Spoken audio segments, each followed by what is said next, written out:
మీ business ఏదైనా మీ ఊర్లో promotion చేయాలంటే అది సుమన్ టీవీతోనే సాధ్యం. ఇప్పుడే సంప్రదించండి. కాంగ్రెస్ నిర్వహిస్తున్నటువంటి సమావేశాలలో అద్దంకి దయాకర్ గారి పేరు వినిపించగానే జనాల నుంచి ఒకే ఆర్పణం. మరి ఆ స్పందనను చూసి రేవంత్ రెడ్డి గారు నాలో సగం అని చెప్పి కూడా అన్నారు.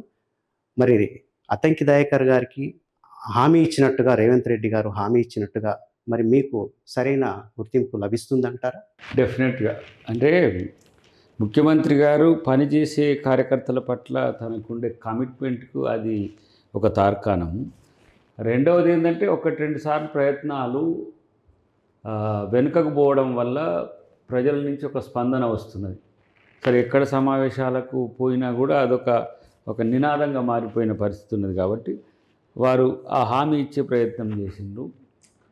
అంటే పార్టీ ఏ అవకాశం ఇస్తే దాన్ని తీసుకోవడం తప్పితే నేనుగా పార్టీని ప్రతిఘటించే పరిస్థితి ఉండదు. ఎందుకంటే పార్టీని అధికారంలోకి తీసుకురావడమే ప్రధానమైన లక్ష్యం.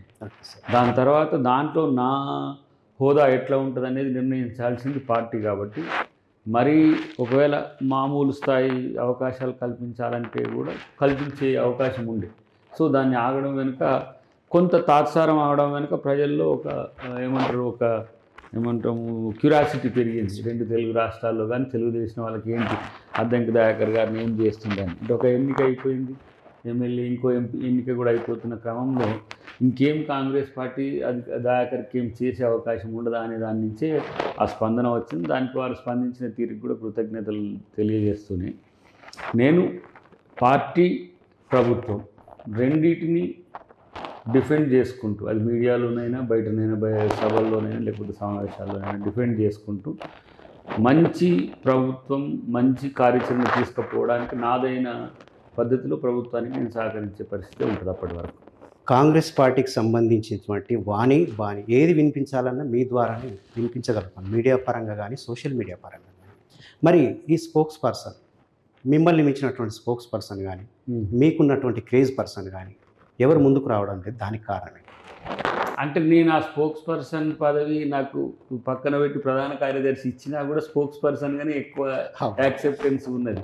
సో ప్రధాన కార్యదర్శి అయినా స్పోక్స్ పర్సన్ అయినా రెండు కలిసి దాంట్లో అంటే ప్రధాన కార్యదర్శి అయినంత మాత్రం అధికార ప్రతినిధి చేయకూడదని ఏం లేదు. కానీ నేను అంటే సుదీర్ఘకాలంగా కాంగ్రెస్ పార్టీతో ఐడెంటిటీ ఉన్నది.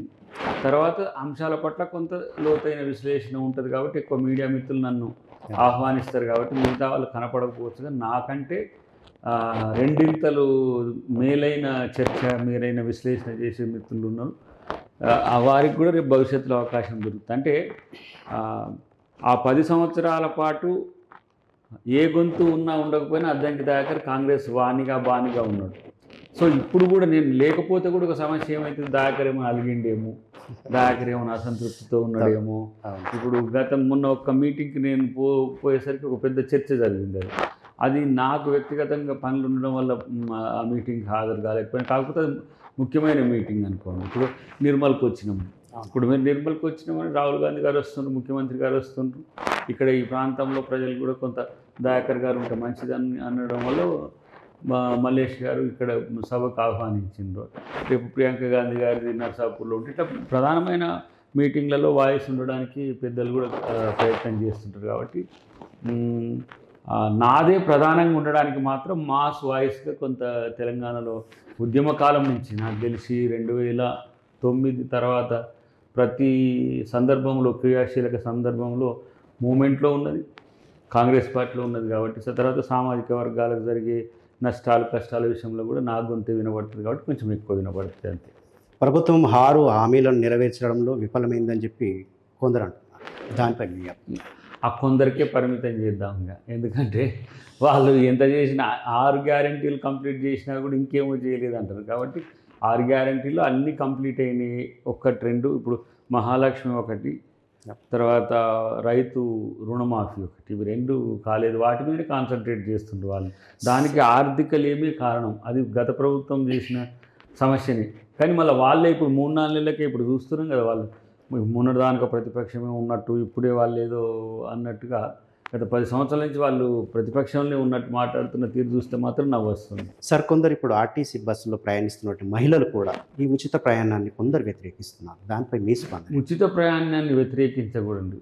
కొందరు ఉచిత మహిళలు ప్రయాణం మీరు చేయలేకపోతే మీరు కాస్ట్లీ ప్రయాణం చేయండి, కానీ ఉచిత ప్రయాణాన్ని వ్యతిరేకించకండి. పేదలకు టికెట్ తీసుకుని ప్రయాణం చేయొచ్చు, మహిళలు చేయొచ్చు. Okay sir. లేదంటే నేనేమంటున్నానంటే మీకు కార్లు ఉంటే కార్లలో పోండి, విమానాలు ఉంటే విమానాలు, పేదవాళ్ళకు ఉపయోగపడేది కదా, మహిళలకు ఉపయోగపడేది కదా. కాబట్టి దాన్ని కొంతమంది వ్యతిరేకిస్తారు, మహిళలు ఎక్కువ శాతం అయితే వ్యతిరేకించరు.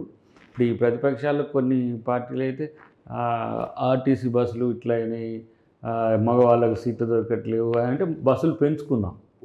లేదంటే బస్సులలో లేడీ ప్రయాణికులు ఎక్కువ, అంటే ఉమెన్ ప్రయాణికులు ఎక్కువైతున్నారు అని అంటే అసలు ఎక్స్క్లూజివ్గా కూడా ఉమెన్స్కే మళ్ళీ షటిల్స్ చేయొచ్చు, దాంట్లో వేరే జెంట్స్ కానీ ఇతర వెళ్ళకుండా. కానీ వాళ్ళు ఆటోలను ప్రొవోక్ చేసి మీ ఆదాయాలు పోతున్నాయని చెప్పి ఒకసారి, లేదంటే బడ్జెట్లో తక్కువ పడుతున్నదని ఒకసారి, లేకపోతే ఉచితాలు ఇవ్వడం వల్ల ఇట్లా చేస్తున్నారు. కానీ ఎవరు వ్యతిరేకించినా ఆ పథకం మహిళలకు చైతన్యానికి ఉపయోగపడేది అనేది మాత్రం నా అంచనా. ఈ మధ్య సోషల్ మీడియాలో ఒక వైరల్ అయినటువంటి పోస్టు, ఒక బిచ్చగాడికి మగవాడు కాబట్టి అతను ఖచ్చితంగా టికెట్ తీసుకోవాలి అడుక్కునేటువంటి వ్యక్తి, ఒక ఎంప్లాయ్, ఒక 50,000 to 60,000 శాలరీ ఉన్నటువంటి ఒక ఎంప్లాయ్కి ఫ్రీ బస్సు సదుపాయం కల్పించింది గవర్నమెంట్ అని చెప్పి, దీన్ని మీరు ఏ విధంగా విశదీకరిస్తారు? అంటే నేను ఏమంటున్నా అంటే ఎంతమంది మనకు అంటే హాఫ్ టికెట్ ఎంతమంది బిచ్చగాళ్ళు రోజువారీగా బస్సు ఎక్కుతారు అనేది మనం చూస్తే, రేపు బిచ్చగాళ్ళకు ఫ్రీగా ఇవ్వమని అడగమనండి వాళ్ళను, మహిళలకు ఇవ్వడాన్ని ఎందుకు ప్రశ్నించడం? బిచ్చగాళ్ళకు ఉచితంగానే అంటే ఇక ఎవరైనా వస్తే నిజంగానే బిచ్చగాళ్ళు అనుకునే కాడికి వస్తుంది, అది బిచ్చగాళ్ళను అవమానపరిచినట్టే ఉంటుంది. కాబట్టి బిచ్చగాళ్ళు ఎక్కువ శాతం ప్రయాణాలు ఉండవు, ఎక్కడైతే వాళ్ళు ఉంటారో ఆ ప్రాంతంలోనే వారు దానం కోసం ప్రయత్నం చేస్తారు. కాబట్టి ఈ బిచ్చగాళ్ళు కూడా రొటేట్ అవుతారు, రోల్ అవుతారు అని చెప్పి చేసే ఈ ఆలోచనలు ఏవైతే ఉన్నాయో అవి చాలా పెక్యులర్గా ఉన్నాయి. ఉమ్మడి ఆదిలాబాద్ పార్లమెంట్ నేపథ్యంలో కాంగ్రెస్ పార్టీ గెలుపు కోసం ఏ విధంగా కృషి చేస్తున్నది? రాహుల్ గాంధీ ఇవాళ నిర్మల్ పర్యటన ఏ విధంగా దోహదపడుతుంది? ఇప్పుడు ఆత్రం సుగుణ గారు గతంలో ఉద్యమకారురాలు, ఇప్పుడు కూడా ప్రజా సమస్యల మీద నిరంతరం స్పందించే వ్యక్తి. మనకు సీతక్క మొత్తం అంతా తానే చేస్తున్న ప్రయత్నాలు, మన ఎమ్మెల్యేస్ కూడా ఎవరైతే ఉన్నారో కంటెస్టెడ్ ఎమ్మెల్యేస్, తర్వాత గెలిచిన ఎమ్మెల్యేలు, వాళ్ళు ఏ విధంగా ఇలా పనిచేస్తారంటే దానికి మీకు పెరిగిన గ్రాఫే తెలుస్తున్నది. ఇప్పుడు ఇక్కడ గతంలో ఏదో సమస్యలు ఉన్నాయి, ఇబ్బందులు ఉన్నాయి అనే స్థితి నుంచి ఈరోజు కంఫర్ట్ జోన్కి వచ్చింది. సో రాహుల్ గాంధీ గారి పర్యటన, ముఖ్యమంత్రి గారి పర్యటన వల్ల మరింత పికప్ అయ్యే అవకాశం ఉంటుంది. కాబట్టి ఆ గతంలో ఇది స్వయం బాపురావు గారికి ఇచ్చిండ్రు, ఎందుకు వారికి ఇవ్వలేదు ఇప్పటివరకు బీజేపీ చెప్పలేదు. అంటే బీజేపీ బలహీనపడ్డదని చెప్పడానికి అదే సరైన ఉదాహరణ.